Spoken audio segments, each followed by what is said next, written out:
Hey guys, welcome back. Are you guys excited about another electric vehicle company? First we had Nikola, then we got Hyliion, then we got Fisker, and now we have Lordstown Motors that are going to be making pickup trucks. So, what do I think about the company? Is it a good buy? Is it a long-term buy and hold? Well, we'll talk about all of that and their pros and cons. They have a pretty good management team, they have some strong assets, but it's also very speculative and there's a lot of risks. So we'll talk all about that starting right now.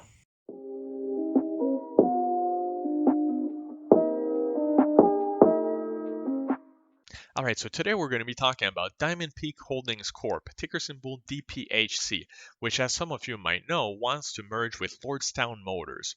So, what is Lordstown Motors? Before we get into all the numbers, let's just take a brief look at what they're doing and how they got into this merger.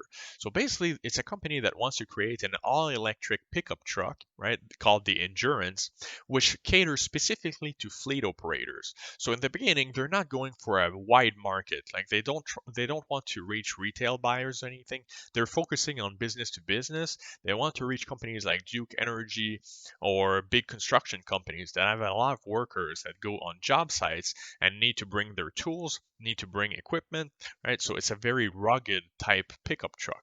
So they're going for this one specific type of buyers, which I kind of like because instead of trying to appeal to everyone, they're trying to appeal to one specific type of customer. And right now, they're the only company that caters specifically to that type of customer. So they've adapted their entire business model towards that goal, which we'll talk about. So Lordstown Motors was created by Steve Burns, the current CEO. You guys might recognize him as the co-founder of Workhorse. Workhorse is currently listed on stock market, ticker symbol WKHS, and it's another EV company that focuses on last mile delivery trucks for companies like UPS. Well, the problem that Workhorse had is they've been in the running for a long time to get the big contract from USPS to replace their whole fleet of trucks. So the problem was when they were working on that truck, they also started to work on technology to create a pickup truck, but they just didn't have enough money to do both products at the same time. So they decided to focus on their main one, which they already had customers. So what happened then? Well, in 2019, when GM wanted to close their big plant in Lordstown, 6.2 million square feet, well, you got Steve Burns that decided, hey, let's make a company, let's buy the plant, and then we can license the pickup technology from Workhorse, which they want to abandon. And there you go. We have both ingredients. We have the production capacity and we have the technology. So that's what he did, and that's how Lordstown was created. So where do we go from here? Well, we'll jump straight into the technology they're going to be using, which has both good and bad parts to it. So first, remember, they were going to use the technology platform that they got from Workhorse, and they actually paid 10% of their shares for that privilege, plus eventually royalties on the pickup trucks that are going to be sold in the future. And that's kind of a problem because they decided to mostly scrap that technology and not use it as their main platform. They figured that in those 2 or 3 years since it was developed, there were bigger advancements in the EV industry, and they decided to go with another platform. So they signed an agreement with a company called ELAPHE, ELAPHE from Europe, that designed in-wheel electric vehicle motors that you can see on the screen over here. So what's the effect of this? Well, Lordstown Motors is actually going to be more of a manufacturer. They don't have their own technology. They're going to be using technology from third parties. That has good parts and bad parts. The good part is that since they already have a factory, well, all they do is get all these parts, manufacture it, and then send out the truck. That means that the production is a little bit easier in a sense. Like we have a higher probability of getting to production than if they had to design everything from scratch. So if you look at the model over here, you can see the top is all going to be designed and manufactured by Lordstown. The undercarriage, a lot of parts are going to be produced by third-party producers, kind of like the Samsung batteries are going to be used. This in-wheel motor is actually going to be produced by Lordstown Motors, so that's pretty good, right? They're licensing the technology, but they'll produce it themselves, so they'll have much better ability to control the quality. So that's kind of positive. But as you can see, like the fact that they don't have their own technology means that they're not completely they don't have that huge moat around it. The moat is the factory that they already have, but if another company has a factory, they could license some of the same technologies, right? So then it comes mostly to, do you like the design and do you like what market they're going after? But we have to give them a lot of credit for using this strategy that solves a lot of the problems that other EV makers have had in the past. If you think of a company like Nikola currently, as of filming this, they almost just broke ground on their factory in Phoenix, meaning that they won't have the means to produce their models for 2 or 3 years from now. If you think of a company like Fisker, they're still struggling to get into an agreement for a third party technology platform. They were going to go with Volkswagen, but they haven't had the agreement yet. Well, Lordstown fixed all of that. They already have the technology and they have the means of production. They just need to retrofit their factory in Lordstown, which is going to cost over 100 million, but now they're getting that money from the SPAC. So all that's going to be left is putting those ingredients together and start shipping out the product. So if you look at their partners, you have Samsung for the battery cells, you have ELAF for the hub motors that are going to be produced in Lordstown. They'll make their own metal stampings and chassis. They'll use tires from Goodyear. And then something that's very interesting is GM is one of their partners, right? They've invested some money in it. Well, through their close relationship with GM, they'll get access to their third-party suppliers of parts. So if you think of something like airbags or seat frames, well, you don't want Lordstown to work on those and start from scratch because it has a lot of implications. They have to get certified, which costs time and money. By getting the parts from third-party suppliers in GM's catalog that have already been vetted, right, you save a lot of time and money, and that again brings us closer to production. So that's something that they're doing very smartly. Yes, of course, it would be much better if they had their own technology and they were starting from scratch and now they were getting into production. But the fact that they're going for this transitional product means that they'll get closer to production already. They can start getting revenues, eventually they can start making profits, and then they can start R&D and they can start creating their own products, right?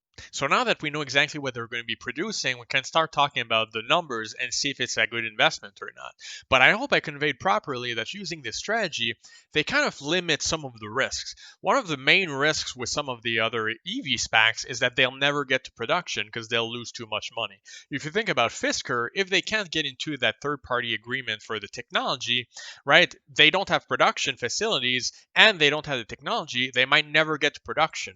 Then your investment is dead on arrival. Well, with Lordstown, they really limit that risk because they have the production and they have the technology. So now we can look at the size of the market and the numbers and see if it's going to be a good investment for us or not. But first, why did they decide to go with pickup trucks instead of cars, where they would have had to compete with Tesla and other providers? Well, they decided to go with pickup trucks because it's the most profitable segment of the auto industry. Kind of like that. That's smart. It reminds me a lot of Hyliion, right? You want to go for the low-hanging fruit. When you're a small company, you don't have massive budgets, right? You can't compete on every front. So they're going for a segment of the market that they think that they have a chance to start up strong in. And also, they even niche down even more than that. They're not going for the entire pickup truck market. They're going for fleet operators. Well, why is that? As usual, you can find all of this in the investor presentation, which I'm going to link in the description. But here, they avoid complex retail sales network. If you think of a regular company like GM or Ford or any of the other ones, they have dealerships everywhere and they have to try to cater to each individual person that has their mood and their different tastes. So they need to have 25 different trim kits, 25 different colors. You know what I mean? Like everyone has their own personal tastes. Well, when you deal with a fleet operator, they don't care about that, right? You can see it here. Competitive and critical metrics fleet buyers emphasize, including total cost of ownership. Basically, the one thing that fleet operators that are going to buy hundreds of trucks care about is how much is it going to cost? Well, that's their competitive advantage. That's what they're going for. While Tesla and some of the other ones are going to make trucks and try to sell them for $75,000, Lordstown is trying to break it down to mid-50s. So as you can see in this chart, they're going for a bottom-up approach, which I really like. I think that's smart. Right now, they're going to try to compete in the 1.3 million US full-sized fleet pickup truck market, which is a lot of the Ford F-150s, as you guys probably know already. So they're going to try to get market share in there. And then once they get traction and they have revenues, then they'll go for the full market of 3 million. right?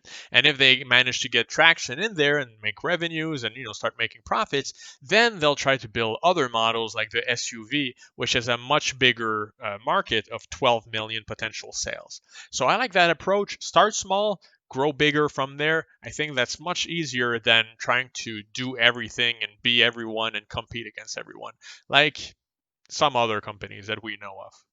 So this page is very important because it shows us some of the competitors, but I want you to pay attention to the expected price of $45,000, which is after the $7,500 tax credit. Well, that's very, very different from the other companies where if you look at the Tesla Cybertruck, for example, it's at $69,900. So it's a totally different price point. And why is that? Well, as we know, Tesla and the other companies are going for retail buyers that are going to want better trims, better equipment, better technology, and better entertainment. Well, the Lordstown pickup trucks, that's not what they're intending to do. Like they're designed for people that are going to go on a job site and bring the truck back to the main hub of the company, right? It's not all about entertainment and having user-friendly experience. It's about getting the job done. So keeping costs down is a big part of that. And because of that, they already have some orders. In the conference call, the CEO, Steve Burns, mentioned that the insurance already has 27,000 pre-orders that represents more than $1.4 billion in potential revenue. Which leads us to their time frame, and I'm paying special attention to this because I don't know what you guys are invested in, but I already have several pre-revenue companies. So right now I'm looking for companies that are going to be ready to rock and roll. So let's see, they conveniently showed us their milestones achieved. So let's take a quick look. First, they got a working prototype. Of course, you can already drive it, and they have videos online on YouTube if you want to look them up. Substantially complete with virtual crash testing. They got 5 stars. They only have 1 test left to do, as far as I know. Significant pre-orders received. Well, they got 27,000 orders, and the average is 300 trucks. And what's good for us is that these orders are going to pay for the production in 21 and 22. So that's very good for shareholders because they're not going to need to dilute the stock or raise more money unless they want to significantly ramp up production. Because let's face it, I mean, if they have massive orders, they'll want to ramp up production and fulfill them. But that's good. Like that's in a good scenario. So, key components supply secured through GM. We talked about that. And then they got the production facility. Right now, they're retooling it. And they got the engineering and certification preparations done. All right, so where are we at in the timeline? At the beginning of filming this, we're in Q3. So right now they're finishing the touch-ups on retooling the plant, right? And then they'll start the pre-production runs. Beginning of 2021, they'll do full production, and at the end of the year, they'll actually deliver their first pickup trucks to their customers. And in 2022 is when their runs of current orders are going to be fulfilled, and that's when they'll be looking for more. So in 2022, they anticipate 31,600, and they think that they can almost double that in 2023, and again almost double that in 2024. So that's a pretty good growth, right? And as far as I know, from what I understand, the capacity of the factory, if it was at full capacity, would be 600,000 vehicles per year. So there's still a lot of room to grow, right?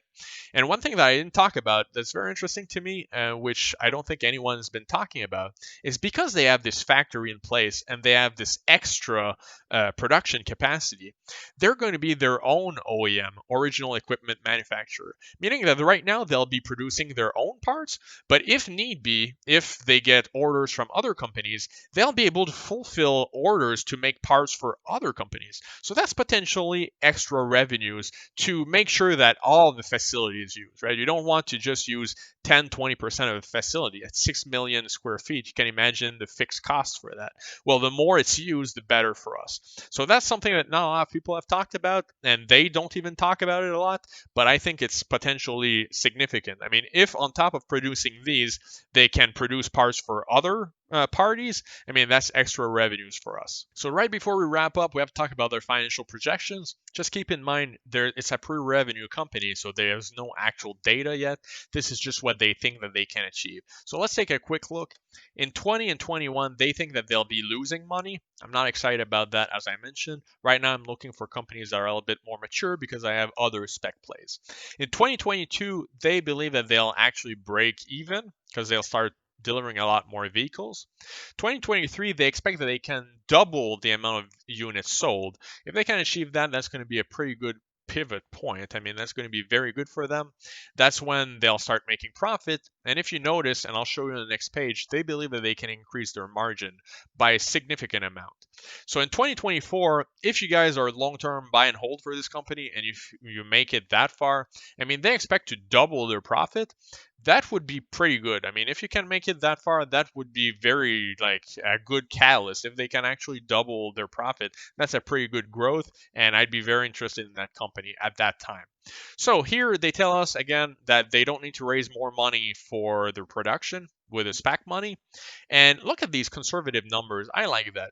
They think that in 2024, that 107,000 units, it's only 3.5% of the market. Right? So they're not trying to dominate everyone. They're not making extremely ludicrous comments about how they're going to beat everyone. Right?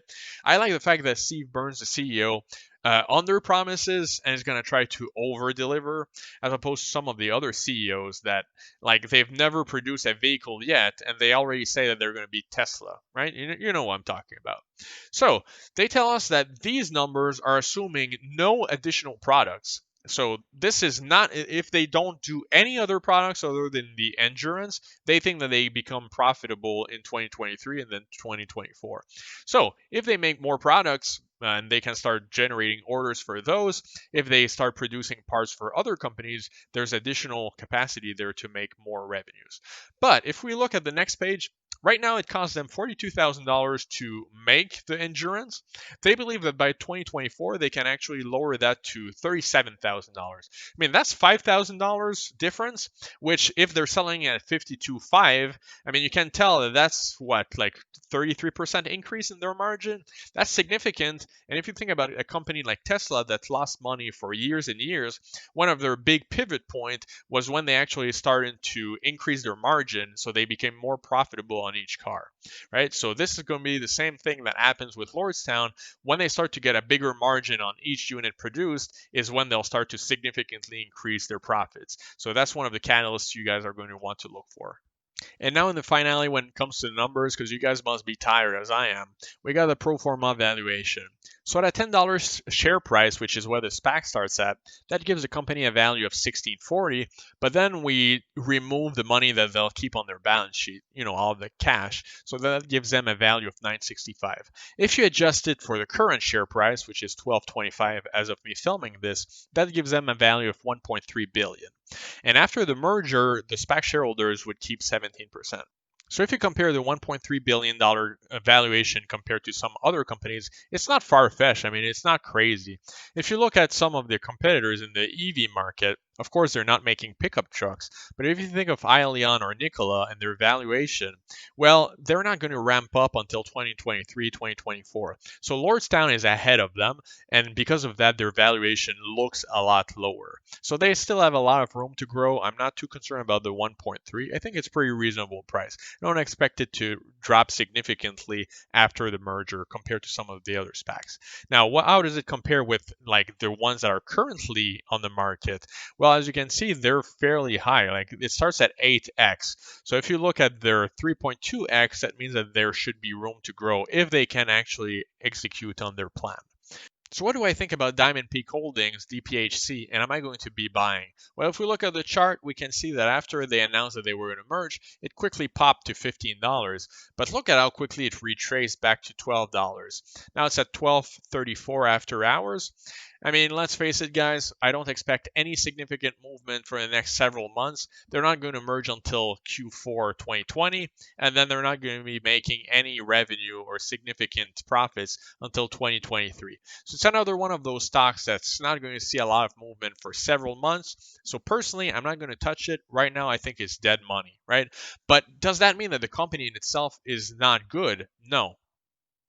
No, I like the company and think it has potential in the future. So I'm going to introduce Patrick's Spec Rating, which is my scale of how risky and speculative a stock is, on a scale of Fisker, which is a complete crapshoot, and UTZ, which is a more mature, established company. So I would put Lordstown closer to Fisker, but not quite. I mean, they have existing technology, they have the production facility. Now all they have to do is merge both and start selling pickup trucks, which I don't find unrealistic at all. In fact, I think is going to happen.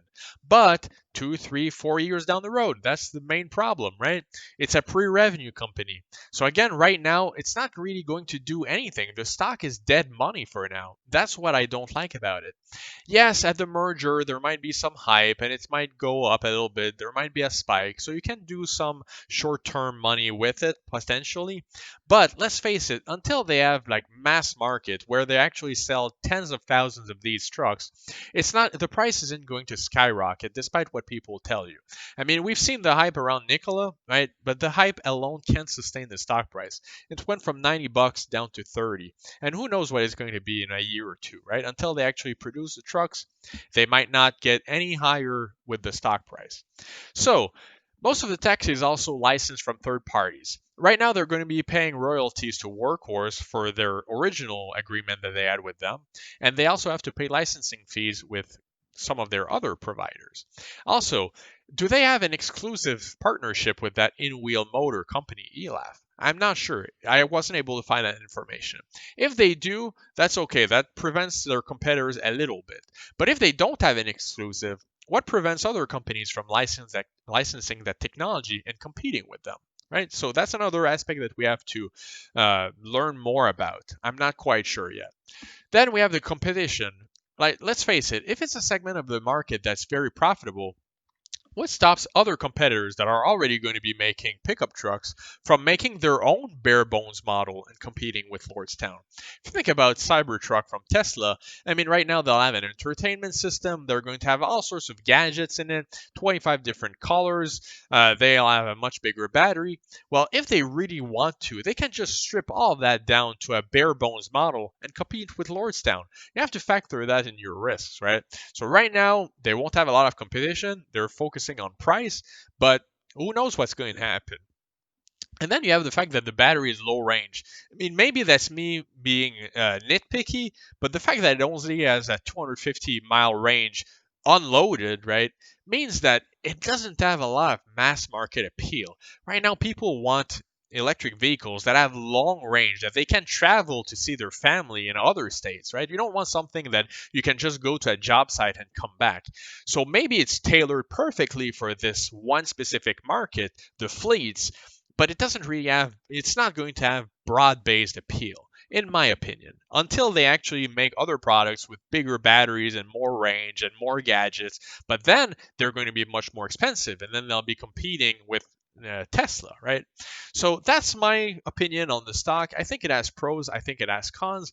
I like it long term. I think the fact that they're closer to production than some of their competitors means that the risk is virtually limited. Like, you're not going to lose all of your money with this stock, especially before the merger where you have the kind of hard floor at $10, right? So you only have limited risk. Well, that's it for Lordstown Motors, guys. What do you think about this company? I kind of like it. I like the management. I like the fact that they already have the factory, that they just need to retool a little bit to start producing. However, we know that with these SPACs, they're only going to be merging in Q4. So for several months, it's dead money. So there would be no point in actually investing in it right now. But what I'm going to do, and what I suggest you do, is put it on your watch list, and then we'll follow the developments. Like when they have good news, eventually, and when it bottoms out, then maybe I'll look into getting warrants or getting some shares. But until then, I have to pass on this one. I have to focus on the other SPACs and companies, and I'll come back to this one later. So I hope you enjoyed this video, and I'll see you guys in the next one.